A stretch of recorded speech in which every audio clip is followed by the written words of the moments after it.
예, 안녕하세요. 최공주입니다. 또 새로운 주말이 시작됐습니다. 근데 앞에 공지 드린 대로 지금 실시간 라이브 방송이 안 되기 때문에 최초 공개로 해서요. 1시에 녹화를 하고 3시에 여러분들을 만나게 됩니다. 그래서 채팅창 참여는 가능하시니까 제가 채팅창에 들어와서 여러분들하고 대화를 나누게 됩니다. 조금 직접 되면 좀 힘들더라도 많이 양해 바라고요. 덕분에 좋은 것들은 뭐냐면 제가 시간을 좀 짧게 방송을 할 수 있다는 거. 그다음에 여러분들께서는 제가 방송할 때는 채팅창을 못 보잖아요. 그런데 채팅창을 다 보면서 일일이 답변 드릴 테니까 뭐 질문 사항이나 이런 게 있으시면 해주시면 되고요. 매주 월요일에는 제가 할 말이 있든 없든 어떤 식으로든 인사를 드리려고 합니다. 어쨌든 희망을 가지시고 뭐 이런저런 얘기를 하고 또 이제 한 주 시작하는 거니까 여러분한테 이제 얼굴 뵙고 인사드리는 의미로 월요일은 매번 가능한 한 꼭 방송을 할 거고요. 지금 저희가 지금 실시간 라이브 채팅이 좀 안 되고 이러고 있어서 꼬장마차라든가 다른 프로그램에 좀 영향을 받기 때문에 당분간은 이제 조금 이제 혼동되는 프로그램 편성이 되던가 좀 더 축소가 될 것 같아요. 그리고 또 저희가 어쨌든 최대한 빨리 영화 제작 프로젝트를 돌리기 위해서는 또 기획이라든가 이런 거 준비해야 될 것들이 좀 있어서 좀 이렇게 어떻게 보면 딱 정해진 시간이 아니라 유도리 있게 진행이 될 예정이기 때문에 좀 양해 부탁드리겠습니다. 어쨌든 이제 본격적으로 이제 7월 달이 여름이 시작됐고요. 그래서 오늘은 몇 가지 한 3가지 얘기를 하려고 합니다. 해드리려고 합니다. 먼저 2가지는 이제 시청자 여러분들께서 이제 댓글로 질문을 남기신 건데 좀 이제 논쟁 차원이나 아니면 토론 차원에서 좀 얘기를 해야 될 것 같아서 일단 그 얘기를 드리고 이제 오늘 얘기하고 싶은 본 주제 말씀드리고 좀 마무리 딱 짓겠습니다. 시청자분들과의 직접적인 대면이 아니니까 안녕하세요 인사드리고 막 아이고 슈퍼챗 감사합니다 이제 이런 거 안 하니까 시간은 1시간 원래는 1시간 반이었는데 조금 더 줄어들게 될 것 같습니다. 첫 번째는 이제 이석환님인가요? 이석환 시청자분께서 CJ 대형 배급사가 코로나 때문에 망할 거다 뭐 이런 말씀을 해주셨는데 안 망합니다 저는 이렇게 얘기를 했는데요.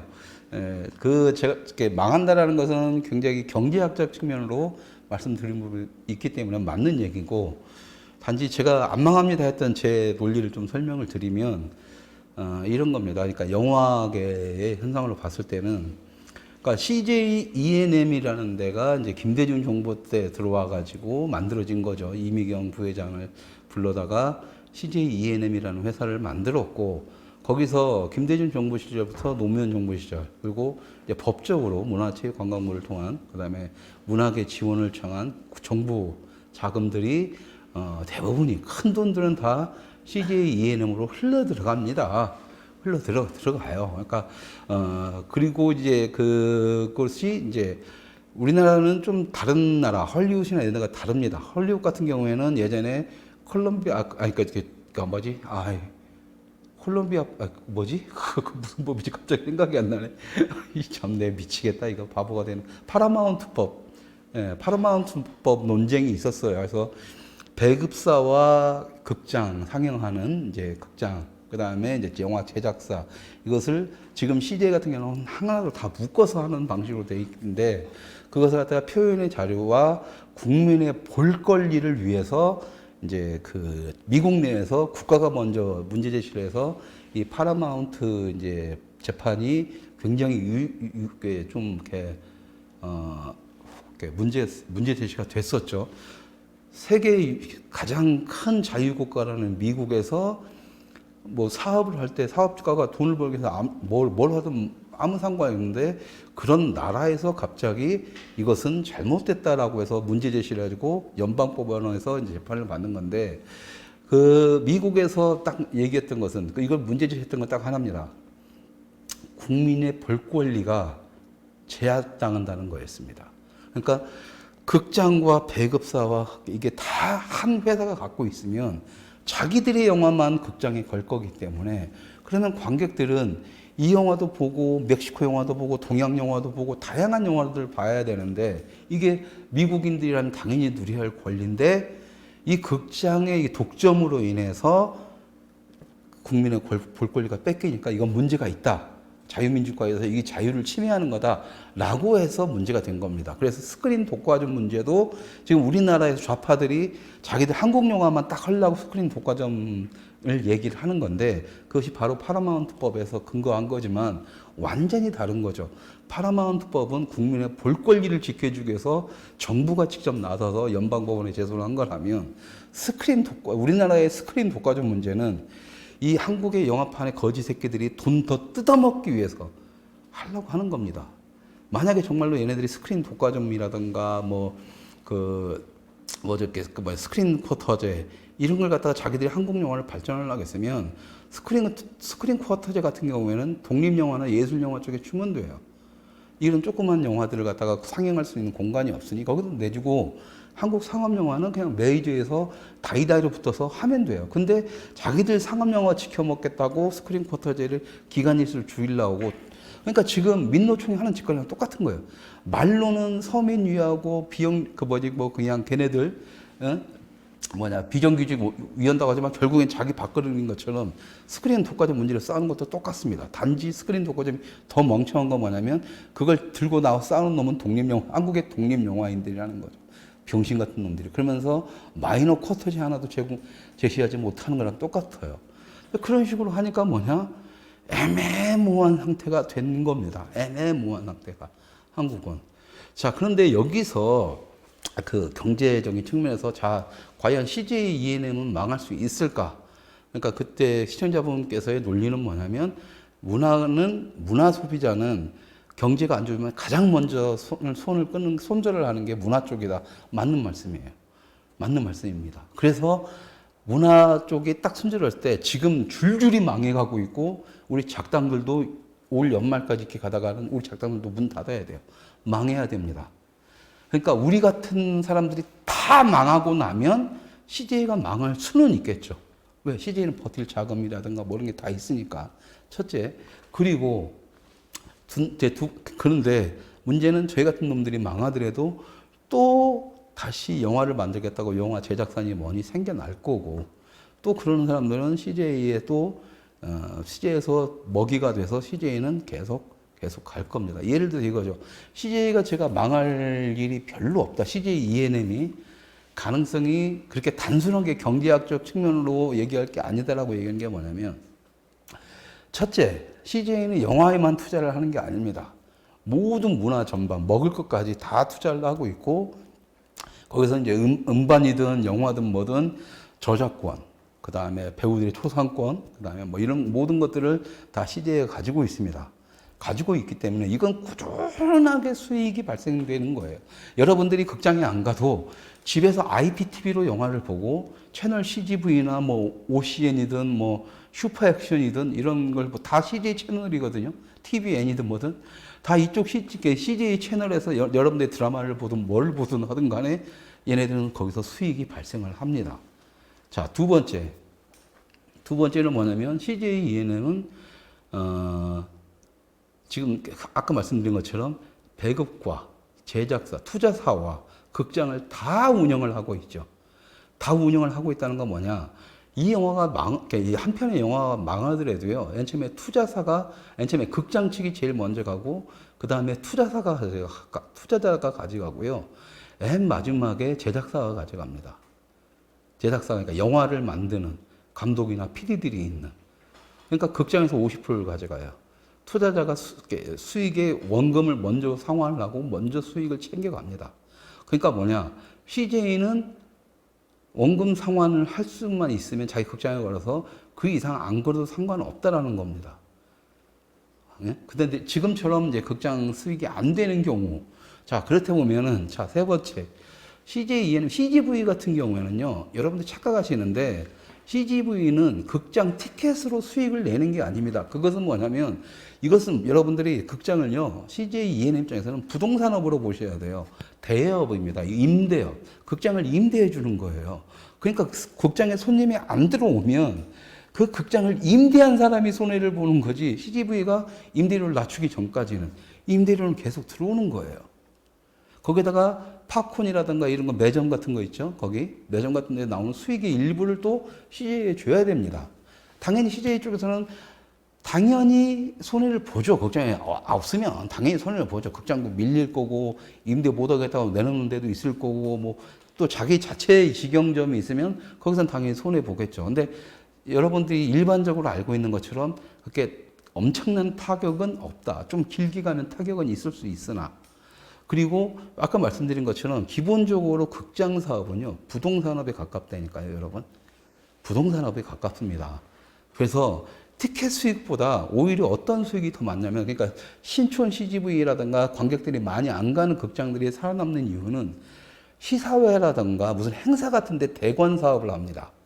이게 짭짤해요, 이게. 그래서 극장 수익이 좀 떨어지더라도 다양한 프로모션을 통해서 그런 기획 행사들을 갖다 유치를 할 수 있으면 극장을 운영하는 데는 별 그렇게 큰 부담이 없습니다. 예. 그래서 지금 제가 말씀드린 게, 여러분들이 코로나 때문에 극장을 안 가버리면, 확 안 가버리면 CJ가 쫙 망하겠지? 아니요. 망할 수도 있습니다. 그게 굉장히 길게 가면 망할 수도 있지만, 중요한 건 그게 뭐냐면, 이 바닥에서 창작을 하는 창작가들이 영화 제작사들이 먼저 다 죽어나간다는 거예요. 조그만 중소 배급사들이 다 죽어나간다는 겁니다. 제일 마지막에 CJ가 죽는데, 그 얘기가 뭐겠어요? 그럼 나중에 CJ가 망해봤자 의미 없다라는 거예요. 왜? 그 전에 이미 이렇게 좌파도 죽어나가는 마당에 우리 같은 우파는 아예 씨가 말라버릴 거니까. 그래서 제 입장에서는 그렇습니다. CJ가 망할 때쯤 되면 우리나라 문화계가 이미 문화 산업 자체가 무너진 상태가 돼요. 왜? 지금 CJ ENM이 손을 떼면 그 막대한 자금을 관리하고 투자하고 이렇게 운용시키면서 문화 산업을 이렇게 끌어갈 수 있는 데가 없어요. 이게 참 슬픈 현실인 겁니다. 그러니까 우리가 CGV는 싫으니까 다른 극장 가고 싶어도 바로 집 앞에 CGV가 있으니까 그냥 가는 거잖아요. 똑같은 거예요. 똑같은 거. 그래서 새롭게 이제 망하는 회사가 있더라도 새롭게 시작하는 영화사, 제작사나 이런 데 투자를 받으려고 하는 사람들은 또 꾸역꾸역 CJ ENM에 갈 수밖에 없는 상태가 되는 거고, CJ ENM은 계속적으로 자기들을, 그럴수록 아까 그랬잖아요. 돈의 문제가 아니라 권력의 문제라고요. CJ는 분명히 여러분들 착각하고 있는데, CJ ENM의 CGV는 극장은 예전에 1,000만 관객이 들 때도 억간회상으로 보면 그렇게 많은 돈이 남지 않았습니다. 왜? 1년에 한 4편에 5편 정도를 투자 배급을 하는데, 그 중에 한 편만 성공을 하고 나머지 서너 편은 망해요. 그러니까 결과적으로는 어차피 다 똔똔이가 됩니다. 그럼 CJ에서 버티게 들어간다? 4편 영화 만드는 걸 2편을 줄여버리면 돼요. 노출이 없어요. 그러면.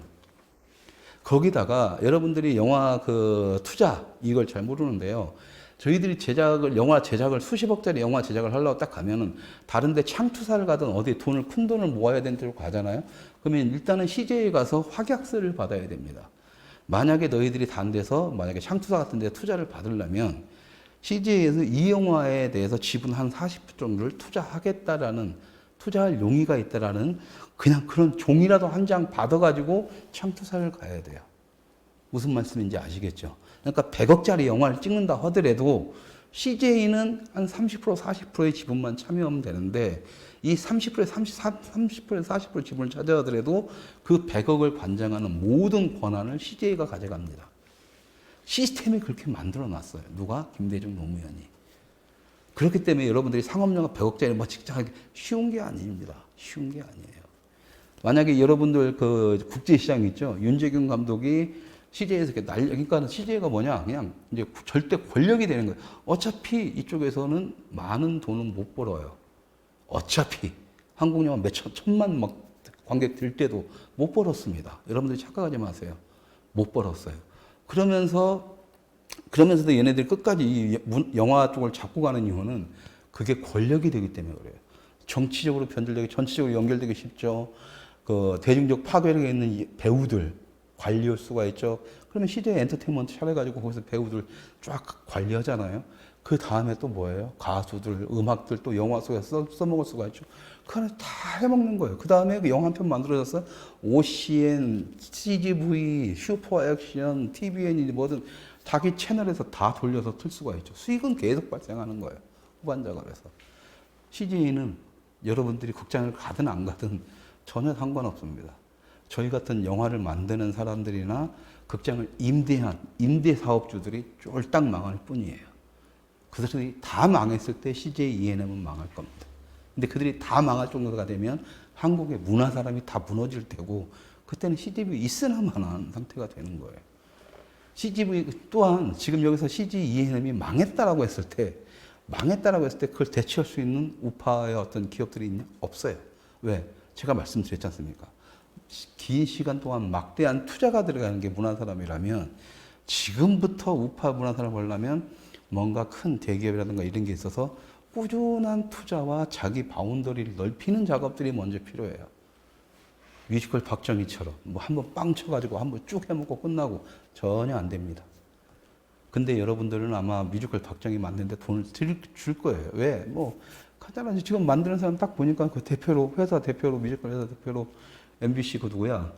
그 얼마 전에 그 뭐냐 박근혜 정부 때 MBC 사장했던 사람. 뭐 그 사람이 대표로 있는 그쪽에서 뭐 하더라고요.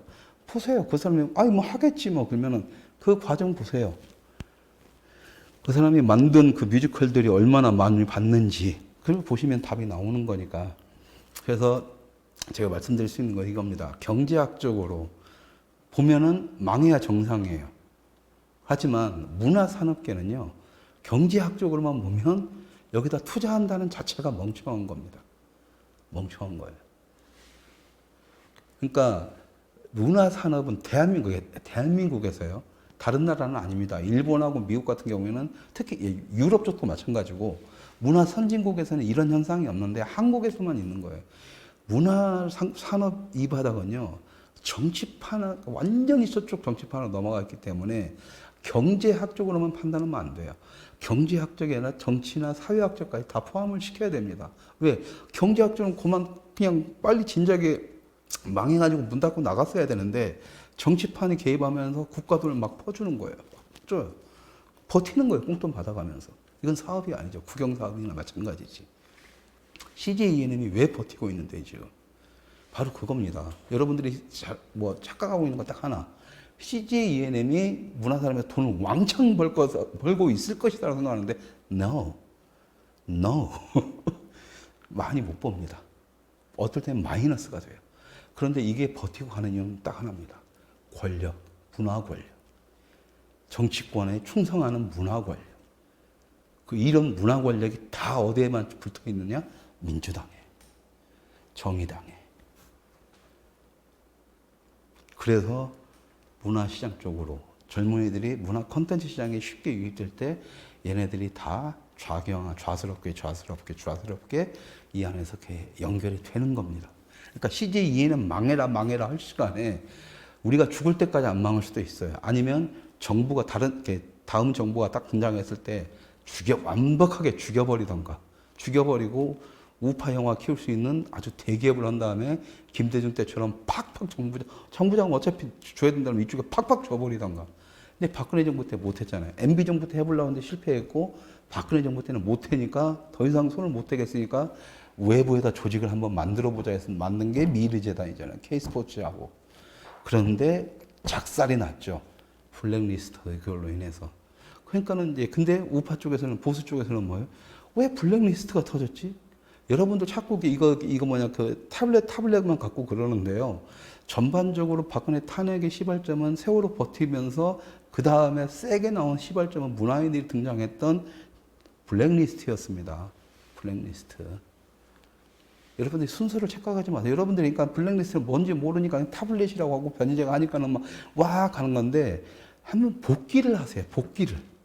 탄핵이 어떻게 진행이 됐는지 복기를 하시면 답은 쉽게 찾아올 수가 있습니다. 그러면 그렇죠. 왜 문화인 놈들이 다 뒤로 가다 보면 그 당시 진지전의 시작을 문화전으로 했고 답은 나와요. 답은 나온다니까요. 세월호, 광우병 모든 시작의 시발점은 문화인들, 연극인하고 영화인들이 시작했어요.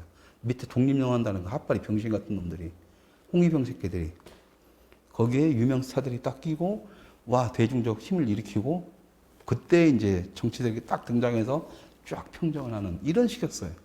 이명박 때 한 번 당하니까 박근혜 정부는 그걸 버텼는데 왜 블랙리스트가 터졌냐면 그냥 그거예요. 그러니까 내부 하부니까 위에 대가리만 심어놓으면 뭐예요? 그 새끼도 언제든지 도망갈 새끼고 그 새끼가 그 새끼 도종 안 하고 짱짱해서 박근혜 배신 때렸잖아요. 그래가지고 만들어내서 빵 터트린 게 블랙리스트라는 거죠. 블랙리스트. 그래서 정우성이 야 박근혜 나와 이러면서 팍 두고 걔 순간 팍 두고 쫙 가버리는 거지 않습니까? 여러분들 태블릿 PC가 중요한 게 아니에요. 전반적으로 이미 모든 시스템, 그러니까 모든 암세포, 우리 몸에 있던 암세포는 이미 다 번져 있었던 겁니다. 근데 그 암세포를 전이시키는 것들이 다 문화계의 문화산업시장에서 그런 문화 권력자들이 그 역할을 했던 거예요. 그래서 이미경 죽여야 되는 겁니다. 이미경을. 그래서 CJ ENM을 죽이는 게 아니라 이미경을 죽여가지고 운영 체계를 바꿔버리고 해야 됩니다. 근데 그것은 CJ 본사, CJ 이재현 회장이 하길 바래요. 그러니까 집안 문제가 있기 때문에 예, 이제 그런 관점에서 좀 봐야 되는 거고 어차피 또 보수 우파의 딜레마가 그거 있죠. 박근혜 정부 때라고 그렇게 안 하고 싶었는데 박근혜 정부 때 이재현이 이미경을 치려고 했었는데 도망가고 이재현이 깜빡 들어가 버린 거 아닙니까? CJ가 모양새가 이렇게 된 거예요. 그래서 다른 기업을 모 기업을 하려고 했었는데 최순실 때문에 작살이 난 거고 그래서 문재인 정부 들어와서 괘씸죄 걸려서 그 기업이 지금 약간의 지금 순환을 겪고 있는 겁니다. 하려고는 했었어요. 근데 뭐냐? 박근혜 대통령인데 혼자서 가서 일일이 그게 다 하고 있어야 되겠습니까? 어차피 손발이 움직였어야 되는데 이 손발이 다 지들 먹을 생각, 지 해쳐먹을 생각만 하다 보니까 다 썩어 있었던 거죠. 근데 그 새끼들 욕할 게 없다는 거예요. 보수 자체가 다 썩어 있었기 때문에. 그렇기 때문에 CJ ENM이 뭐 경제적 학적으로는 망할 수가 있습니다. 왜? 이것을 정치판에서 떠나서 순수하게 문화산업시장을 형성이 되면 CJ는 쉽게 무너질 거예요. 하지만 지금 있는 시스템 상에서 CJ ENM이 무너질 확률은 제가 봤을 때는 99%는 불가능합니다. 왜? 그런 시스템에 의해서. 이들이 CJ ENM이 노리는 것은 돈을 벌고 안 벌겠다. 돈을 버는 문제가 아니라 문화 권력을 계속 유지하면서 지키고 가냐의 문제예요. 이걸 지키기 위해서는 극장이 잘 되는 게 아니라 정치권하고 확실한 연결고리가 있어야 되는 겁니다. 지금 HQ, 사이더스 IHQ라고 해서 사이더스 회사들이죠. 그 그룹, 그 계열들이 확 죽었다가 문재인을 갖다 7년 전부터 따라다니면서 문재인 만들기를 차승재가 했었어요. 그리고 나서 문재인 되자마자 지금 다시 IHQ, 사이더스가 확 치고 올라옵니다. CJ 이미경이 없는 사회. 지들끼리 싸움을 해서 CJ ENM이 약간 떨어지고 사이더스가 다시 해먹을 수는 있겠죠. 하지만 그건 도찐개찐이라는 거예요. 누가 하든 상관없다는 거예요. 더 심한 놈만 살아남을 뿐이기 때문에 어떤 놈이 되든 그 안에서 이게 사이클이 된다면 우리한테는 CJ ENM이 망하는 것보다 더 안 좋은 쪽으로 가겠죠. 이번에 문재인 끝나고 나서 다음 정부가 저쪽 애들 또 가면은 문재인보다 더 심한 놈이 나올 거라는 것은 그래서 자명한 겁니다.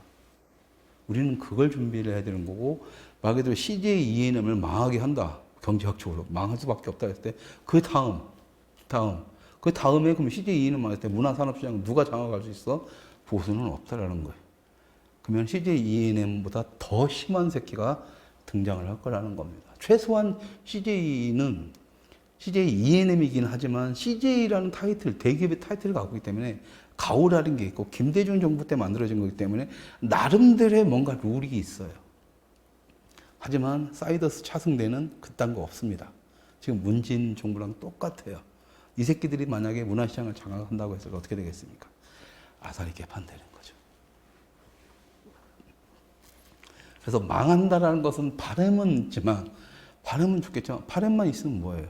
우리가 정교조 없어지길 바라고 했는데 정교조 없앴잖아요, 박근혜 대통령이. 없앴는데 뭐예요? 그 다음에 우리가 할 수 있는 게 없어서 다시 돌아오면 되는 것처럼 우리가 준비되지 않으면 CJ ENM이 망하든 말든 아무런 의미가 없다는 말씀을 드립니다. 그리고 두 번째 문제가 또 사쿠라님인가요? 한 분이 출사표도 씹어주세요. 막 이렇게 사쿠라님 아닌데 누구였더라? 예, 어떤 분께서 드라마 출사표도 씹어주세요라고 하셨는데 죄송하지만 제가 드라마를 안 봐요. 근데 오늘 이렇게 썸네일 보시니까 딱 그 포스터를 보니까 또 정치용 또 선거판용 딱 나왔구나. 어차피 지금부터 하면 드라마 또 한 몇 개월 갈 거고 뭐 그러면서 노골적으로 그냥 사람 인자가지고 투표 그 딱 모양으로 홍보를 하는구나. 그렇다면은 이제 우리가 이제 저게 다분히 정치적인 드라마라는 건 뻔히 이제 알겠죠. 아는데, 그러니까 저는 드라마를 안 보기 때문에 어떻게 말씀 못 드립니다. 근데 이제 중간중간에 이제 제 내무부 장관님은 이제 쉬는 날 드라마만 보니까 그때 어쩔 수 없이 억지로 조금 가끔씩 보는 경우도 있고, 뭐 지금 하고 있는 게 뭐 사이코즈만 괜찮아? 뭐 김수현이 주연했던. 근데 그 상대 역인 여자 배우가 누군지 모르는데 그 여자 배우는 상당히 매력적이고 왠지 뜰 것 같더라고요. 좀 롱런을 할 것 같다는 느낌이 들었어요. 이름도 모릅니다. 그냥 그런가 보다. 왜냐면 저는 스크린에 오기 전까지는 잘 모르니까. 예, 그런데 이제 제가 이제 이 말씀을 드릴 수 있을 것 같아요. 그래서 드라마를 이제 보고 안 보고는 모르겠어요. 모르는데 제가 드라마를 안 본 이유를 설명을 드리면 오히려 좀 더 이해가 쉬울 것 같습니다. 왜 이런 드라마들이 자꾸 나오는지, 정치 관련 드라마들이. 1990년대 이제 그 그람시 진지전이 시작되면서 한겨레가 만들어졌었죠.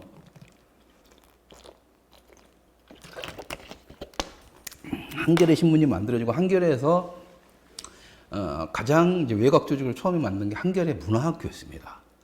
한겨레 문화학교에서 지금은 이제 한겨레 기자스쿨까지 해서 좀 영역이 더 넓어졌어요.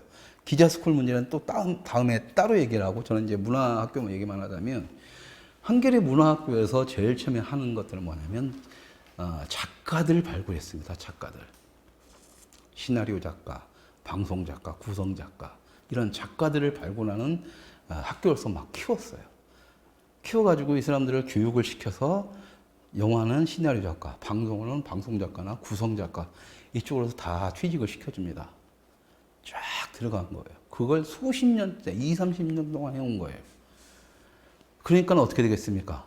웬만한 방송사의 모든 작가들은 다 라디오부터 해가지고 다 구성 작가들 다 한겨레 문화학교 출신들이 딱 장악을 한 거죠. 근데 글빨 좋네? 그러면 시내 21로도 가고 뭐 가지고 글빨이 더 좋고 약간 정치적이네? 기자로서도 가다 보니까 한겨레 기자스쿨까지 만들어지게 된 겁니다. 어쨌든 그렇게 해서 방송국을 다 장악하고 한겨레 문화학교에서 배웠던 게 뭐겠어요? 얘네들이 뭐냐면 지금의 한국 미디어 쪽에 외부 시민들 미디어 쪽에 보면 좌파들이 그람시 진지전을 펼치기 위해서 광화문 동아일보 있죠. 일민미술관 5층에 미디어 액트라는 것을 국가 지원을 만들어 놓고 거기서 청소년부터 일반인들까지 미디어 영상 교육을 시켰습니다. 근데 거기서 중학교 학생들한테 가르치는 게 추천으로 가르치는 게 막시즘 교육이에요. 그런 식으로 가르친 겁니다. 공산주의 사상을 영상을 교육을 통해서 가르친 거예요. 그러면 작가들도 마찬가지죠. 그러니까 그런 작가들이 방송, 라디오, 영화 이쪽으로 싹 진출해서 싹 녹아든 겁니다. 그러니까 걔네들이 만들 수 있는 게 뭐겠어요? 이런 것들 뿐인 거죠. 그때 제가 말씀드렸잖아요. CJ ENM이 임미경이 그나마 룰이라는 게 있다고. 정권이 바뀔 때마다 자기 회사 좀 살아남고 해야 되니까 입맛에 맞는 영화를 했단 말이에요. 그러니까 박근혜 정부 때는 국제시장, 인천상적전 했고, MB 정부 때는 뭐냐? MB 정부 때 손 대려고 해서 아니다. 우리는 근데 뭐 정권에서 이렇게 하는데 하라는데 뭐 했지 뭐 어떻게 해. 그러니까 너희들 정권 바뀌었으니까 너희들 영화 만들어줄게 해서 만든 게 R2B, 리턴 투 베이스라는 비와 신세경이 나왔던 주연의 영화인데 이게 빨간 마우라의 리메이크작이었지만 빨간 마우라의 리메이크작이라는 걸 아는 사람들이 하나도 없었고 이게 120억인가 투자해서 만든 영화인데 홍보도 거의 없었고 극장에 가는 것도 없었고 그냥 비는 그거 딱 찍고 나서 자기 고별 콘서트하고 군대 가버리고 영화는 쫄딱 망했죠. 그럼 딱 그래요. 우리도 만들었잖아. 만들었는데 안 보는데 어떻게 사람들이 배우들 빵빵하게 썼는데 그 배우들 다 누구예요? 다 CJ ENM 배우들이란 말이에요. 그 특히나 비 같은 경우에는 이미경하고 야 방송에서 못하겠고 네 그런 사이란 말이에요. 그러니까 다 끝나는 거죠. 그냥 버티고 가는 거예요. 근데 우리 보수진은 뭐야? 그럼 됐네. 또 뽀치 좀 먹었겠지. 어떤 쓰레기 같은 새끼들이. 그러다 보니까 그렇게 가는 겁니다. 그렇게 가는 거예요. 변화 전혀 없었죠. 전혀 없어요. 그래서 문화전쟁을 치려면 그딴 식으로 접근을 해서는 안 된다는 게 그거예요. 그딴 식으로 접근해서는. 자, 그래서 출사표 같은 경우에는 모르겠습니다. 저는 드라마를 안 볼 거고, 그냥 그런 드라마를 볼 이유도 없고, 그런데 드라마를 보시는 여성분들한테는 제가 드릴 말씀은 그게밖에 없어요. 웬만한, 지금 나오는 모든 작가분들은 대부분이 다 한겨레 문화스쿨 출신이다 보니까 일단적으로 마인드 자체의 장착이 그렇게 돼 있습니다. 그렇게 돼 있어요. 그러니까 그런 드라마만 나올 수밖에 없습니다. 그러니까 저는 드라마를 아예 보지 마세요. 근데 왜 공중파학해서 망하는데 지금 드라마들이. 이미 그게 너무 노골적으로 되고 깊이감이 없는 거예요. 그 한겨레 문화스쿨에서 밤에 배우면 얼마나 배우겠어요. 그러다 보니까 겉멋 그렇게 가는가 보다 이렇게 하는 애들이. 그러니까 왜 그런 식의 글을 쓰고 그런 식의 내용을 만들어야 내가 작가로서 성공할 수 있다는 본능적인 이건 정확히 알고 있어서 그렇게 가는데 안에 든 것이 없다 보니까 맨날 어설프게 또 과거에 있는 걸 따라하다 보고 그러니까 짜집게 하고 뭐 이러다 보니까 쓰레기 같은 게 나오니까 공중파는 무너지는 거고 그 대신에 케이블 TV나 이런 것들은 당연히 돌 투자하면서 약간의 산업적인 게 요소가 더 붙어버리니까 좀 이야기 구조가 좀 넓게 나가는 거죠. 넓게 나간다 하더라도 변하는 건 없어요. 뭐가? 작가군들이. 어차피 그건 작가가 써야 되는데 그 작가군들이 방송 뭐 드라마뿐만이 아닙니다. 드라마뿐만 아니라 막 구성 작가부터 해가지고 쇼 프로그램의 구성 작가까지 다 그런 친구들이 다 장악을 해 있으니까. 그러니까 제가 아까 때 말씀드렸던 R2B 같은 케이스, 아까 말했던 그런 것들 갖다가 그게 왜 망했는데요. 여러 가지 이유가 있지만 그 빨간 마을을 각색한 시나리오 작가들이 뭐냐면 민노당원들이랬다는 겁니다. 민노당원들. 이 민노당원들이 그 빨간 마우라 이걸 리메이크하면서 북한을 주적으로 놓겠어요? 미쳤지? 민방위 훈련처럼 바꿔버리는 거예요. 그래서 그렇게 지금 그렇게 가 있는 겁니다. 그래서 지금은 우리는 그 바닥을 하나씩 바꾸지 않는 한은 드라마 출사표 비판해 주세요라고 하셨는데 비판해봤자 없어요. 그러니까 제 입장에서는 비판의 시선이 바뀔 수밖에 없는 거예요. 쟤네들 저렇게 만들었어. 니들이 정말 이승만, 박정희 영화나 드라마 만들고 싶으면 작가들을 키워야 돼요. 밑에 바닥을 키워야 된다고 말씀드리는 게 그거예요. 작가를 키워야 돼요. 작가를. 하다못해 지금 보수 우파 진영은요. 그 슬로건 하나 적을 수 있는 거. 카피라이트 하나 없어요. 제대로 된 카피라이트 하나. 그러니까 맨날 미통당에 가지고 카피라이트 보면 한심한 얘기만 나오잖아요. 되게 편하고 지금 시위하는 사람들 딱 보면은 카피라이트가 없으니까 새끈한 게 그냥 직설적으로 막 윤석열 대통령으로 박근혜 무조건 복귀 이런 말도 안 되는 거 누구한테도 동의하지 못하는 것만 나와요. 카피라이트로 해가지고 정말 사람들이 한눈에 쏙 보고 쫙 당겨야 되는데 좌파들은 그렇죠. 카피라이트 넘잖아요. 왜? 이쪽에 먹고 사니까 능력 있는 애들 다 저기로 가 있는 거예요. 걔네들을 끌어올라면 어떻게 해야 돼요? 여기서 뭔가 키워내든가 아니면 여기에도 돈이 된다는 걸 알아야 오는데 똑똑하고 카피라이트 잘하고 영화 잘 만들고 음악 잘 만들고 이런 애들은 이쪽으로 안 온다는 거예요. 가봤자 뒤지니까. 능력 없는 애들만 오는 거고 우리는 그런 떨거지들만 데리고 먹고 사는 거예요. 저도 떨거지에 속합니다. 왜? 제대로 된 상업영화 찍어본 적이 없으니까. 그러니까 보수 우파는 또 뭐냐? 어디서 유명하게 한물 같지만 좀 유명한 사람 윤재균이든 곽경택이든 뭐든 이장호 감독까지도 데려다가 이승만 영화 찍으려고 했잖아요. 근데 그런 노땅들마저도 이승만 영화는 안 찍잖아요. 왜? 안 되니까. 지금 만들 이유가 없으니까. 만들 수도 없다는 걸 아니까 그래요. 그러니까 결국엔 데려다가 서세원 갖고 그 지랄하다가 난리 친 거 아닙니까? 왜? 안 되는 걸 되게 하려고 하니까 그래요. 또 거기서 헤쳐먹을 생각이 우선이기 때문에 그래요. 서세원 데려다가 영화 찍고 거기서 영화 제대로 나오려고 생각하는 놈들은 영화를 아는 놈들은 단 한 놈도 없어요. 멍청하게 문화판을 전혀 모르는 보수들만 모르고 있지, 멍청하게. 맨날 그러니까 사기다 가는 거고. 뮤지컬 박정희도 그렇게 될 거예요. 뭐 MBC 사장 출신에 막 가세연이 만드는데 뭐 그렇지, 뭐 얼마든지 뭐 너보다는 나을 거냐. 만들라고 하시라고요, 만들라고. 씨발, 만들라고, 그러니까. 나중에 뒷감당 당신들이 책임되면 되는 거예요. 책임 안 질 거잖아요. 네. 그게 문제죠, 그게. 자, 그렇습니다.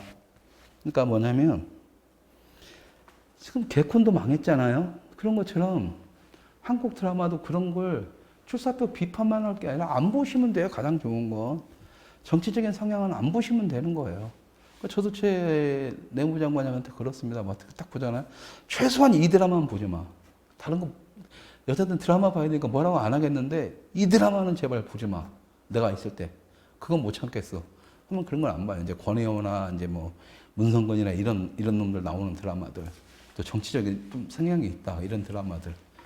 분명 뭐 지금 보고 있는 사이코즈만 괜찮아도 뭐 그런 성향이 느껴져요. 작가한테 느껴지는데, 그나마 그건 좀 이제 뭐라고 해야 되나? 좀 이야기거리가 좀 형성이 될 것 같아서 그냥 냅두고 있고 다 자세히 보지도 못했어요. 그건 뭐 중간중간 김수현하고 근데 그 여자 배우가 조금 매력적이어서 지나가다가 쟤 매력적인데 하면서 조금 앉아서 보는 정도였었지. 잘은 모르겠지만 저는 그래서 한국 드라마들을 절대 안 봅니다. 한국 드라마는 남는 게 없어요. 새로운 것도 없고 그냥 재탕에다가 조금 뭔가 새롭다라고 해서 딱 보면은 여러분들한테는 새로울지 모르겠지만 이미 헐리우드나 미드라든가 다른 외국의 어떤 영상들을 보는 사람한테는 이미 10년 전에 울거먹었다 또 울거먹는 겁니다. 대한민국이 이 정도 경제 수준 같으면 컨텐츠도 자기 창작 컨텐츠들이 좀 쌓여야 돼요. 다른 나라에서 모방을 해서 패러디를 해서 훔쳐가서 쓰는 거지. 인도 같은 경우는 막 대놓고 서잖아요. 근데 우리나라에서 다 그런 일이 있었습니다. 우리나라도 그런 식으로 해서 남의 거 표지로는 영화도 굉장히 많아요. 근데 박찬욱 감독의 영화도, 모 영화도 한 편은 표절했다고 시비 걸렸고. 근데 올드보이가 인도에서 그냥 완전 완벽하게 표절로 다 영화 만들어지니까 박찬욱이 이제 소송 걸라고 딱 하니까 인도에서 그랬죠. 그래, 그럼 다 까볼까? 그러니까 한국에서 조용해진 겁니다. 한국 영화계가. 인도에서 다 까볼까? 하니까 왜? 한국 영화 중에 인도 영화를 표절한 영화들이 많거든요. 근데 헐리우드는 너무 유명하니까 헐리우드 장면 쓰고 싶은 건 몇 가지를 섞어서 짬뽕해버린 거고 그게 여러분들 아시는 공동경비구역 JSA입니다. 다 이런 식이에요. 이런 식이었어요. 한국 놈들의 가장 큰 문제는 정치에 함몰되다 보니까 새로운 창작 컨텐츠로서의 기능을 상실합니다. 창조력이 떨어졌어요. 그래서 전 특히나 드라마 쪽은 왜 그냥 뻔한 거 그냥 불륜에 막 삼각관계 복잡하게 만들고 거기에 뭐 색깔만 약간 귀신 나오거나 뭐 SF 이거 말고는 없는 거예요. 그러니까 드라마는 저는 그냥 보지 마세요. 가능하면. 시간 아깝지 않아요? 라고 말할 수밖에. 차라리 드라마 20편 보면 20시간인데 요즘은 TV에는 1시간 반씩 하잖아요. 한 30시간 잡자고요. 영화 15편 보는 게 여러분들 인생에 훨씬 도움이 됩니다. 왜?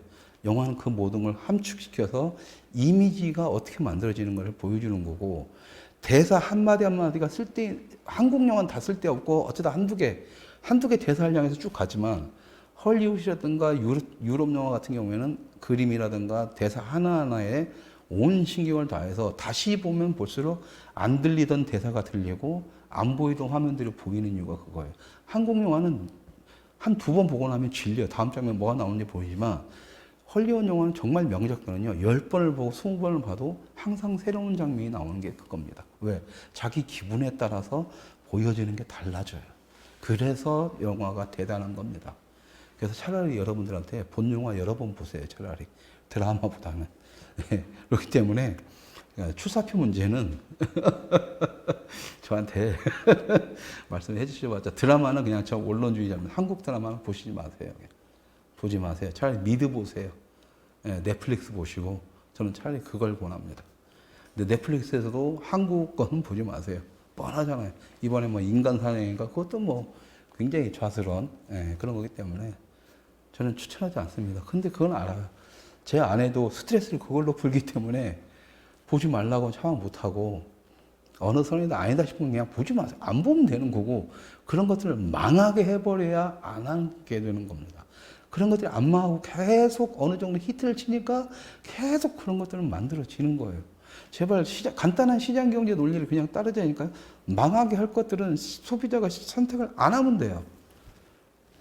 그러니까 비판을 할 가치가 없는 거예요. 그냥 외면을 하면 돼요. 세상에서 가장 무서운 건 외면이라니까요. 비판, 욕도 아니고 비판도 아니고 외면이라니까요. 네가 그러든가 말든가. 그러니까 저도 딱 인간 중에 딱 두 부류한테만 반말을 씁니다.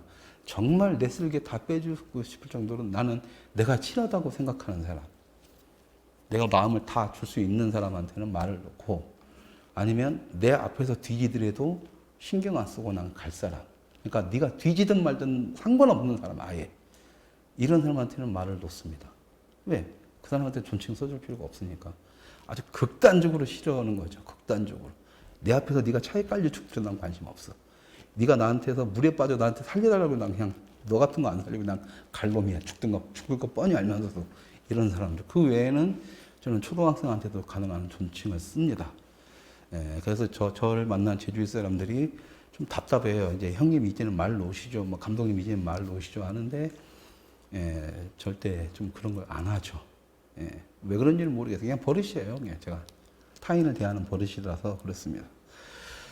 어쨌든 비판의 대상은 정확하게 해야 되고, 비판할 가치도 없는 것들은 따로 분류를 해야 되는데, 한국의 드라마는 출사표가 문제가 아니라 한국의 드라마 생태계 자체가 그냥 비판할 필요도 가치도 없는, 나는 안 봤으면 아주 간단하게 끝나는 문제다 라는 말씀을 좀 드리고 싶네요. 근데 보셔야 된다라면 훨씬 더 재미있는 미드를 보시든지, 차라리 그 시간에 영화를 보셔라. 수준이 높아지십니다. 아무래도 드라마 보는 것보다는 영화를 보시면 영상을 보는 수준이 높아질 수밖에 없습니다.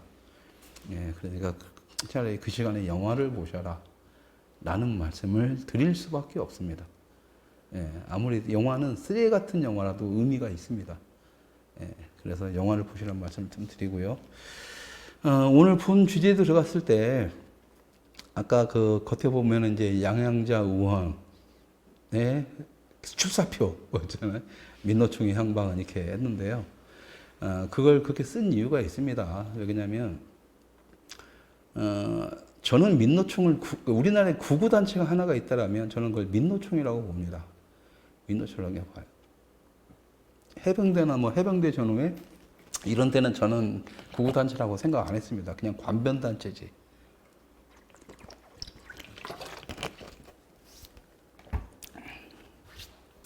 그래서 이 구구단체, 자기들의 이익만을 추구하고 뭐 그런 거 없이 그냥 했을 때 이런 굉장히 폭력을 동반하고 이런 단체를 했을 때 우리나라에서 구구단체라고 할 수 있는 것.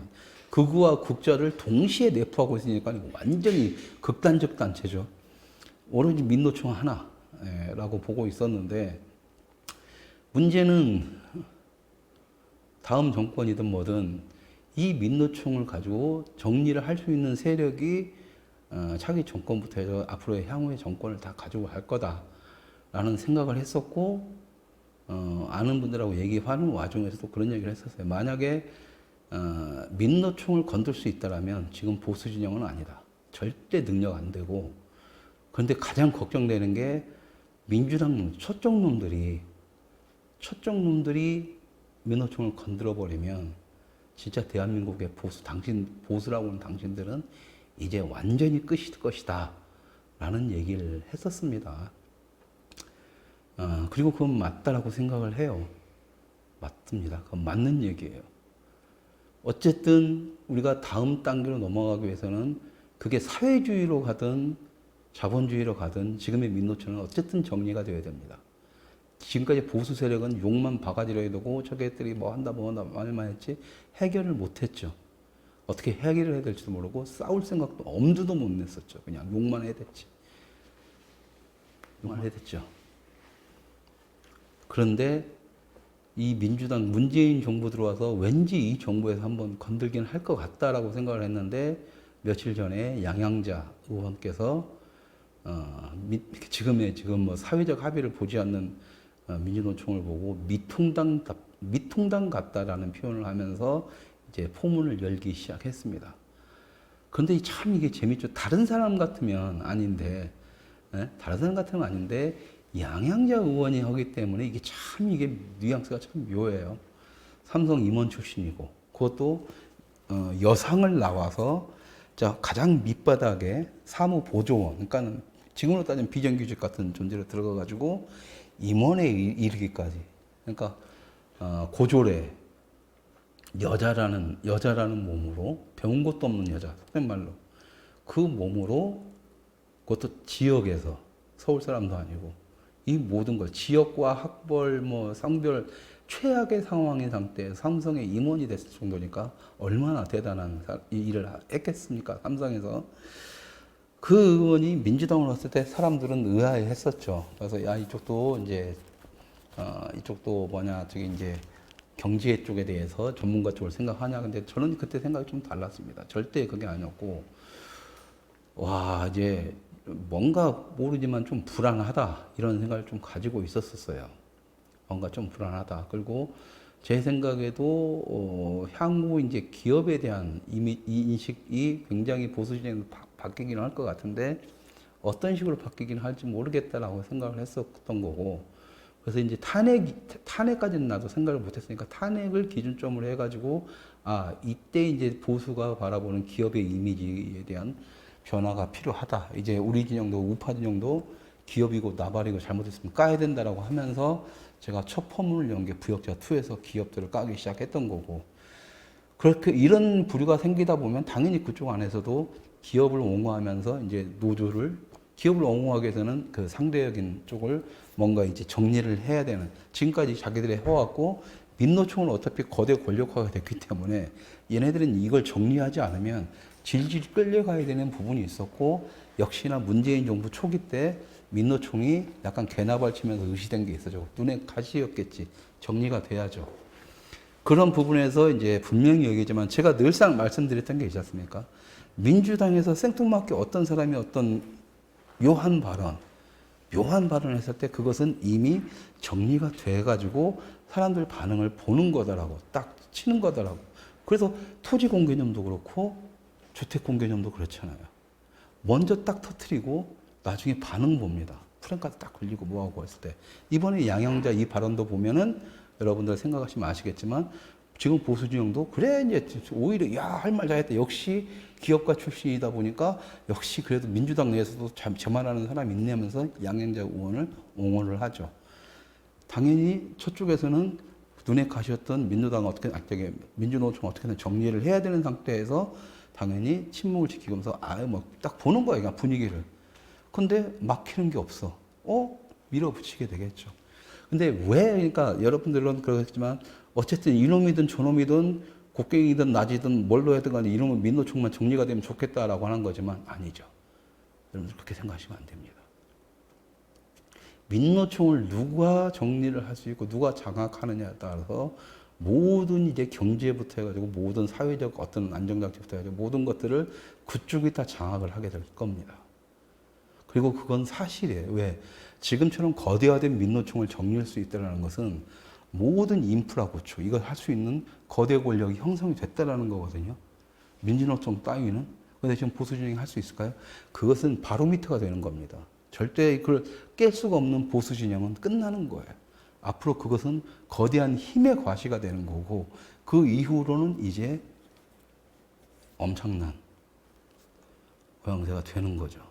물론 그에서 양양자 의원의 모습은 정말 신의 한 수였다는 느낌이 듭니다. 저는 기업가 출신이고 노동자의 마음도 이해하고, 그러면서 노동자의 마음도 이해하면서 임원들도 마음에 그걸 이해를 하기 때문에 적절한 모양새를 가지고 있고, 그건 좌우 누구한테도 다 동의를 얻을 겁니다.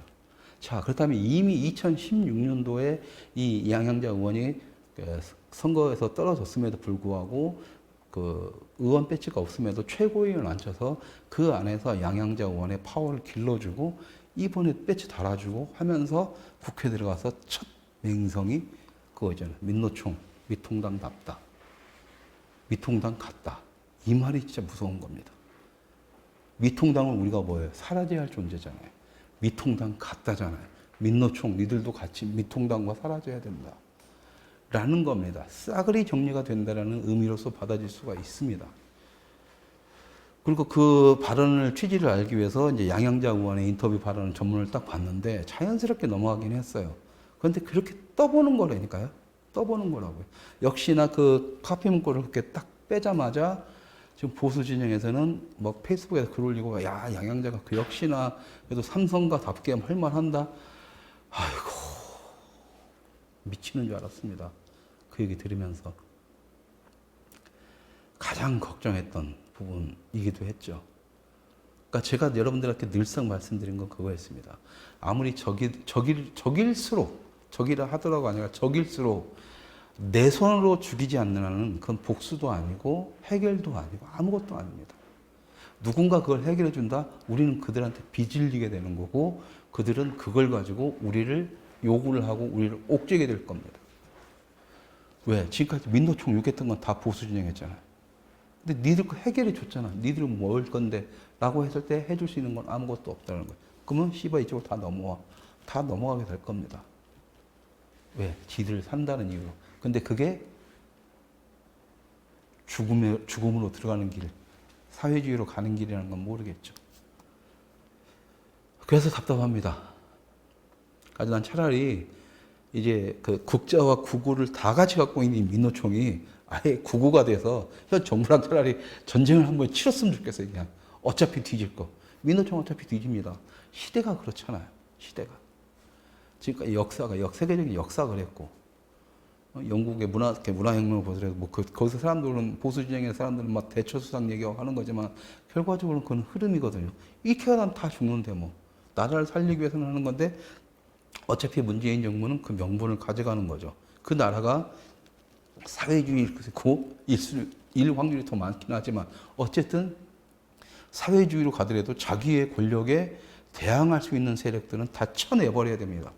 자기들한테 지금 가장 무서운 세력은 어떻게 보면 민노총일 수도 있죠.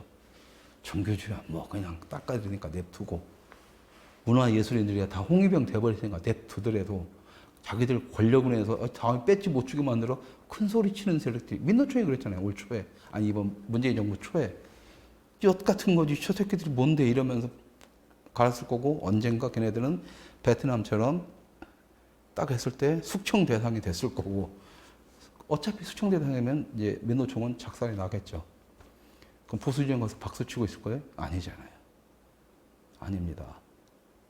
근데 이 민노총 같은 경우에는 여러분들이 그랬던 것처럼 일반 국민들도 노조가 좀 해도 넘어간다 정도는 다 알고 있어요. 그러니까 뭐냐. 이걸 해결해 주는 사람들, 그리고 그 혜택을 국민한테 돌려주는 모양새를 취하는 사람한테 국민은 몰표를 주고 칭송을 할 거라는 겁니다. 자, 보수진영이 할 수 있냐? 없잖아요. 일단 이 새끼들 죽일 수도 없고, 이 새끼들 죽인 걸 갖다가 자기들이 포장해서, 아, 우리가 죽였어요. 라고 할 수 있는 홍보 능력조차 없어요. 여기밖에 없습니다. 현 정부나 좌파들이. 좌파들은 그걸 해낼 수 있을 거고. 왜? 모든 약점들 다 알고 다 쳐내버릴 텐데, 막. 무자비하게. 자, 국민들은 그렇게 되겠죠. 그러면 민주노총이 그 모든 권한들이 다 사라지는 거고, 다 지네들이 어떤 거대 권력이 되면서 그것을 이 권력에 충성하는 또 소수의 어떤 놈들이 다 헤쳐먹을 거고, 그들은 더 충성을 할 거고, 그걸 전혀 모르는 일반 국민들은 어쨌든 민노총 해체되면서 기업도 좀 잘 되는 것 같고, 자기들 먹거리가 조금 더 늘어나니까, 오케이, 현 정부 오케이, 문재인 만세, 이렇게 될 확률이 100%입니다. 그게 된다라면. 그래서 저는 민노총을 지금 현 정부나 좌파들이 깨부수는 거에 대해서 정말 답답하고 불안한 생각을 가지고 있습니다. 차라리 난 이대로 가는 게 좋다 생각을 해요. 지금 현 정부에 브레이크 걸 수 있는 세력은 미통당, 보수진영? 에이, 저는 차라리 민노총이라고 봐요. 구구단체. 참 한심하죠. 한심해요. 그런데 보수진영은 와 민주당 만세 외치고 있잖아요. 도대체 생각이라는 게 있는 거, 물론 제 생각이 굉장히 비약적일 수는 있습니다만 과연 그럴까요?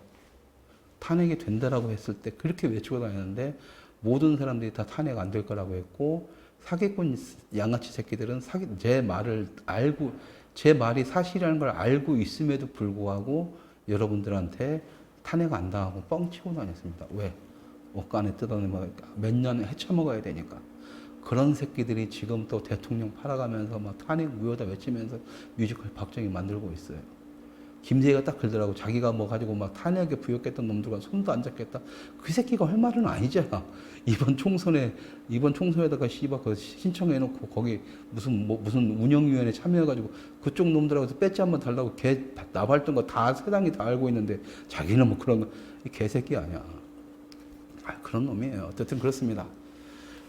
그냥 대놓고 나 분명히지만 가세형 까는 건 아니에요. 가세형에 속해 있는 멤버들을 비판한다고 했지. 인간 같지도 않은 것들. 하여튼 그렇습니다. 그런 놈들한테 속아나고 있고 하는 있고 민주당이 가는 대로 니들이 뭐라고 했냐 민주당의 손아귀 내서 그러니까 부처님 손아귀 놓은 손오공꼴이에요.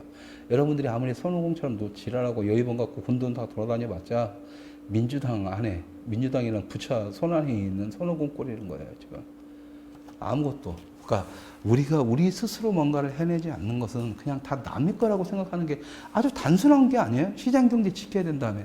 자유를 지켜야 된다. 자유라는 게 뭐예요? 내가 알아서 내가 만든 거, 내 걸 지키겠다는 거죠. 그건 내 거니까. 시장 경제가 뭐예요? 남의 거 이렇게 대충 해가지고 얹혀먹겠다는 게 시장 경제가 아니잖아요. 그 사람이 원하는 걸 내가 주고 그걸로 인한 보상으로 내가 뭔가를 받는 게 시장 경제란 말이에요. 도대체 씨발 보수가 한 게 뭐가 있냐는 거예요. 민노총을 죽여가지고 거기서 뽀찌를 받고 당신들이 걔네들이 누리고 있던 권력의 일부를 가져가려면 당신들이 죽여야 되는 거지. 우리가 죽여야 되는 거지. 쟤네들 다 죽여놓고 우리 뽀찌 주세요. 그러다 뭐예요? 이거 줄 테니까 이거 나 따라와서 이거 해. 그렇게 개 돼지가 되는 거잖아요. 지금. 응? 근데 뭘 씨발 민주당이든 뭐든 내가 꼴보기 싫은 놈은 저 새끼 누가 죽여주면 그걸로 똥이라고 도대체 생각이라는 걸 해보시라고. 그러니까 씨발 윤석열 만세 외치고 박근혜 탄핵 무효 외치면서 한쪽에다가 윤석열 대통령 이 피켓 들고 지랄하고 있지. 그게 보수잖아요 지금. 정말 씨발 정신분열증 환자도 아니고 뭐 하는 짓거리인지 생각이 없고 아무것도 그냥 온리 지 생각밖에 안 하니까 그래. 온리 지 생각 때. 시스템을 알고 어떤 구조로 이 싸움이 진행되는가를 전혀 모르기 때문에 그러니까 그런 놈들이 자꾸 정치판에 오고 뭐하고 뭐 지랄지랄 거리면 안 되는 거예요. 아예 정치에 관심 꺼내야지. 왜? 그런 놈들이 가지고 투표한답시고 나가서 투표하니까 지금 미통당에 그런 새끼들만 뽑는 거잖아요. 하태경이니 뭐니 그렇게 해도 탄핵 세력들을 없애야 된다고 하면서 결국엔 뭐예요? 다 데려왔잖아요. 다 다시. 이유는 딱 하나잖아요. 씨발 자기들 먹고 사는 거 토호 세력들 부산이면 부산, 어디면 어디, 지들 먹고 사는 것 피해 안 보려고. 억울해도 민주당 주면 안 될 것 같아. 민주당 싫다고 웃기는 소리 하고 있네. 결과적으로 그렇잖아요. 내 먹고 살 것 때문에. 그렇게 해서 다시 원하고. 그러니까 그런 새끼들이 뭐. 그런 새끼들이니까 민노총 못 없애는 거죠. 그런 새끼들이니까. 그런 새끼들이니까 정교조 엎어져도 정교조 엎어졌을 때, 딱 했을 때, 박근혜 대통령이 그렇게 정교조 딱 해제시켰는데 뭐, 아무것도 한 게 없잖아. 여전히 지금도 정교조 문제, 정교조 악령 속에서 계속 놀고 있는 거잖아요, 지금. 그럼 정교조를 능가하는 단체라든가, 정교조를 대체할 수 있는 조직을 만들 생각을 안 하고, 무조건 지금, 아직도 정교조는 법의 노조예요. 근데 아직까지도 정교조 타령하고 있어. 병신같이. 병신 같아요, 병신. 그러니까 우리가 지금 다 이룰 수밖에 없는 건 시장 경제적으로 맞는 얘기예요. 우리가 투자한 게 없고 우리가 타인을 위해서 타인이 원하는 것을 제공해 준 적이 없어요. 내 것만 챙기다 보니까. 망했어야 정상인 거죠. 대한민국이 망하는 게 아니라 대한민국 보수가 망한 겁니다. 착각하지 마세요. 마치 본인들 스스로가 막 자기가 대한민국이 착각하지 말라니까요. 애국은 좌파들도 합니다. 방향성이 다를 뿐이지.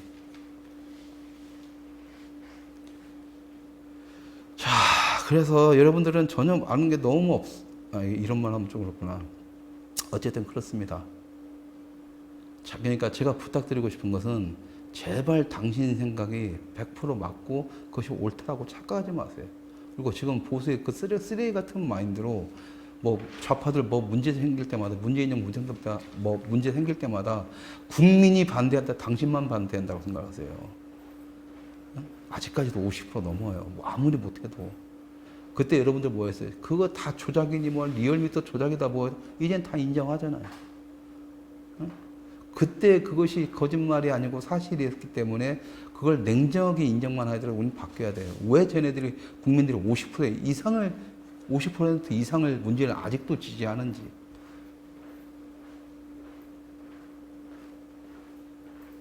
그걸 아셔야 됩니다. 여러분들 눈에만 고깝지 일반 대부분의 국민들한테는 할 거 다 해요. 거기다 그런 상태에서 민노총까지 와해시켜버렸어요. 당신들도 인정하게 될 거라니까요. 그럼 당신들도 인정하게 되면 어떻게 돼요? 끝난 거예요. 여러분들 제가 분명히 말씀드렸잖아요. 대한민국 보수라고는 지금까지 보수라고는 산업화 보수들은 이제 끝났다니까요. 민주당 내에서 진보와 보수 지네들끼리 나눠먹게 하고 있다고 했잖아요. 그 과정이에요.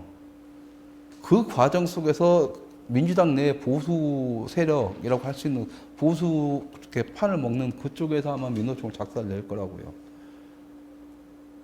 여러분들이 낄 자리는 없어요. 거기서 국민 타령하지 마시라니까. 당신 그냥 혼자 지랄거리는 거예요. 그리고 그런 지랄거리는 아주 소수의 사람들이 지금 서초동에 다 모여서 지랄거리고 있는 거고 그건 아무런 의미가 없는 겁니다. 마치 그것만 바뀌면 세상이 바뀔 것처럼 해보세요. 뭔가 착각하고 있는데 박근혜 대통령이 탄핵당했다는 것은 대한민국의 자유법치 국가가 무너졌다는 법치가 무너진 거라고요. 근데 왜 법원 앞에 가서 지랄거리면서 법을 지켜라고 해요. 법치가 무너졌다는 걸 인정하면 되는 건데 방향성이 잘못된 거죠. 법이 무너졌으면 법을 바로 세울 생각을 해야지 법 앞에 가서 법을 똑바로 해라? 무너진 상태에서 뭘 똑바로 해. 설사 선거 부정이 있었다고 하더라도 그런 식으로 싸워봤자 콩알도 안 먹혀요. 윤석열 대통령? 그러니까 윤석열 대통령이 그래서 나오는 거. 또 여러분들 거기 가겠지. 그렇게 병신같이 좀비처럼 여기 끌리고 저기 끌리고 여기 끌리고 그러다 끝납니다. 누가? 대한민국 보수라는 존재들이. 그러니까 제발 좀 빨리 좀 가라고. 이만 갈 거니까 당신들은. 답이 없다고. 제발 빨리 사유나라 하시고 자유주의 우파들이 정말 정상적으로 한번 제대로 싸울 수 있게 만들어 주세요. 싸워볼 테니까. 그리고 그것은 국민들이 나오니까 보수 우파, 자유 우파라고 당신이 정말 껴있다고 하는 당신들이 좀 해결해야 될 문제예요. 제발 좀 사기꾼들한테 좀 안 당하면 안 되나? 언제까지 당해야 정신 차리지? 언제까지 남한테서 숟가락 얹어서 먹으려고만 하지?